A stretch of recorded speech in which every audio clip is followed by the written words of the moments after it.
ढेंकानाल जिला कामाख्यानगर साप्ताहिक मढ़ी हाटरू जड़े चोर को धरी पुलिस को जिम्मा दी स्थानीय लोके। गिरफ चोर जनक छत्तीसगढ़ राकेश धूर निज साथी सहित आसी कामाख्यानगर मढ़ी साप्ताहिक हाटरू चोरी करता बेले माड़ी बसते लोके। छत्तीसगढ़ एक चोर ग्यांग आसी विभिन्न हाटरे लोकों मोबाइल और टंका बैग को टार्गेट करी चंपट मारती। तेबे आज कामाख्यानगर हाटरू अनेक लोकों मोबाइल और टंका चोरी होता अभियोग होता। कामाख्यानगर हाट करने समय मोर बैग रु 12,000 टଙ୍କା थिला चोरी हो जाए।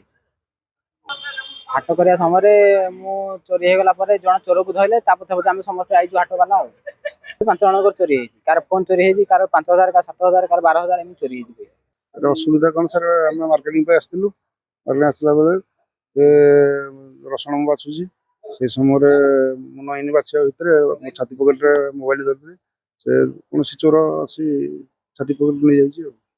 मुझे पड़ा उठी पड़ा बेलू देखी से लोक मोबाइल घिंची पछक अनेला ना। राकेश अन्य जड़े सहयोगी चोरी करी फेरार मार्थिबा जଣାपड़ी। तेबे लोक मैंने चोर ग्यांगर सरदार राकेश धूर को धरबार सफल होइचंदी।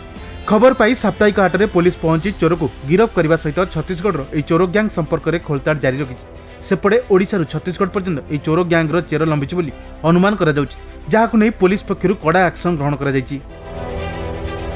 ढेंकानाल हरे कृष्ण राउत को रिपोर्ट, खबर ओडिशा।